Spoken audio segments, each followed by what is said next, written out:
Lengan pria itu dipegang kuat di atas meja. Tubuh Kuningan mengangkat pedangnya yang merah membara dan memotong lengannya. Pandai besi itu kesakitan dan hampir jatuh berlutut.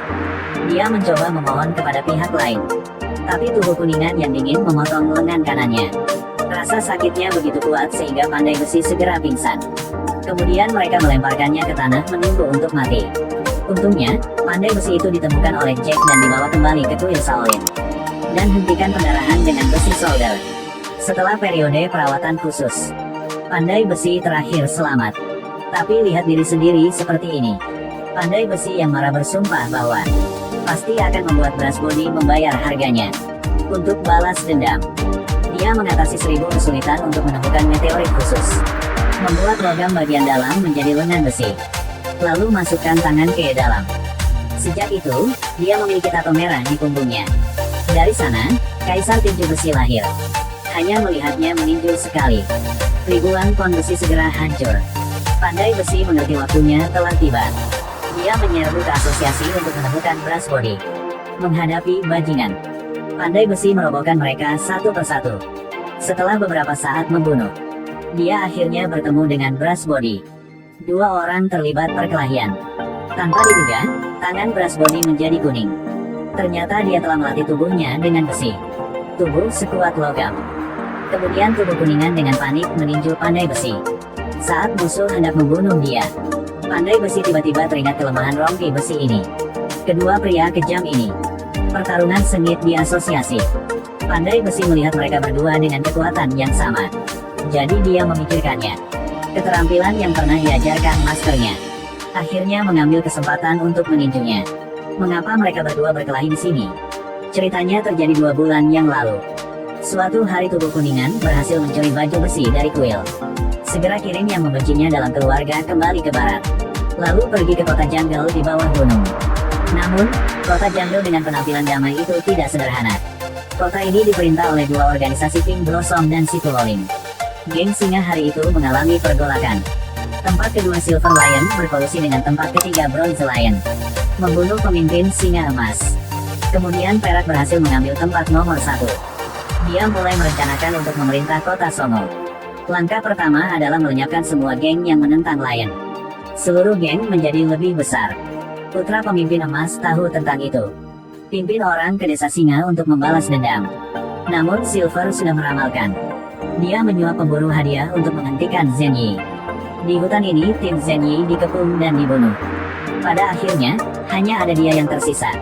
Momen kunci ledakan potensi Zhen Yi. Lepaskan semua senjata tersembunyi di baju besi. Para pemburu bayaran langsung dimusnahkan. Setelah keluar dari bahaya, Zhen Yi bergegas ke kota jungle. Pada saat yang sama, Silver tahu bahwa sekelompok singa akan mengawal emas untuk memfilmkan tempat ini. Dia segera datang dengan ide yang berani. Namun, setelah mengetahui bahwa Zhen Yi masih hidup, langsung marah. Lalu habiskan setumpuk emas. Sewa Brushbody untuk membunuh Zhen Yi. Brushbody berpikir terlalu banyak uang. Keesokan harinya di Pink Blossom, seorang pria paruh baya menyerbu masuk. Dia sebenarnya adalah utusan rahasia keluarga kerajaan. Kali ini untuk jaga-jaga. Seorang bawahan merasa sangat membenci messenger ini. Jadi memprovokasi pihak lain dengan kata-kata. Hanya orang ini mencabut melatinya. Orang itu langsung mati. Lalu dia pergi bermain pelacur. Di sini Brushbody menemukan anak buah Zhen Yi di jalan. Kemudian andalkan instruksinya. Temukan rumah kos yang mereka tinggali. Lalu dia membunuh bawahan ini. Ketika Zhen Yi melihat saudaranya terbunuh, dia langsung marah. Dia meluncurkan ribuan anak panah menuju Brushbody. Namun, Brushbody tidak takut menghadapi pedang.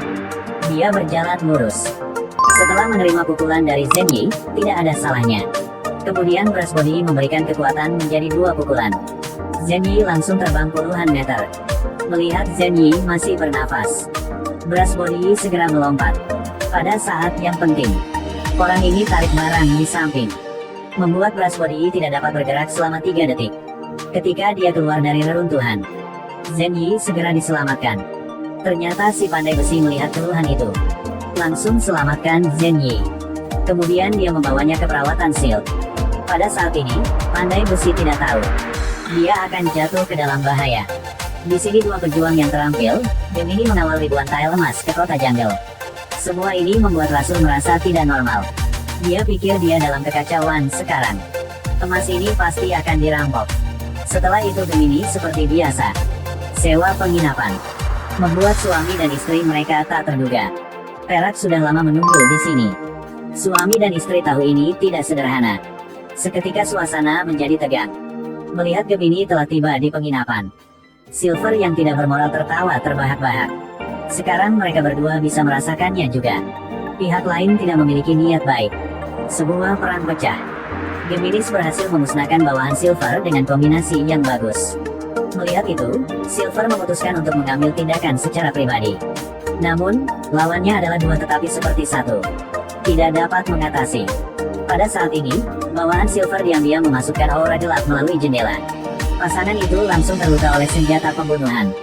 Beberapa menit kemudian, langsung mati. Setelah membunuh mereka, Perak telah mengambil emas untuk pulang. Utusan itu mengatakan ini kepada atasannya. Sekelompok tentara segera pergi ke jungle. Niat untuk benar-benar menghancurkan singa. Di sisi ini, Silver tiba-tiba menemukan melacak pandai besi yang menyelamatkan hidup Zhen Yi. Jadi langsung menguncinya di penjara. Baru ada adegan di awal video. Utusan itu menceritakan identitas kepada Zhen Yi dan Brother Blacksmith. Dia bernegosiasi dengan mereka tentang rencana untuk memenangkan kembali emas. Sisi ini Silver juga menerima berita. Kaisar sangat tidak senang karena dia mencuri emas. 2 hari kemudian, mereka mengirim pasukan untuk menekan Lion. Jadi mereka segera bersiap untuk menyembunyikan emas itu ke tempat Pink Blossom. Tepat ketika Silver berpikir semuanya baik-baik saja, Nyonya Pink Blossom serakah lagi. Perintah untuk anak-anak. Bunuh semua singa. Namun, saat Silk hendak membunuh Brass Body, tubuh Brass Body tiba-tiba mengaktifkan armor. Kemudian dengan marah berdiri. Bunuh Silk. Brass Body bergegas turun untuk bersiap membunuh. Nyonya segera memerintahkan para putri. Tangkap dia dengan tali. Tidak peduli seberapa kuat dia, juga tidak bisa melarikan diri. Tali yang dibuat oleh mereka. Ketika Brass Body hendak dicekik, dia segera memberi kekuatan. Seluruh orang langsung berubah menjadi besi. Mulai membunuh di mana-mana. Di sini pandai besi datang ke kamar Silk. Melihat orang yang dia cintai sedang sekarat. Api kemarahan membakar seluruh. Nyonya ada di luar lobi. Membunuh antek singa. Zhen Yi dan Herald bertemu Silver di terowongan. 4 orang terlibat perkelahian. Silver menipu Zhen Yi ke dalam jebakan terlebih dahulu. Ingin bermain dengannya. Utusan itu segera marah pada orang yang mengkhianati kaisar.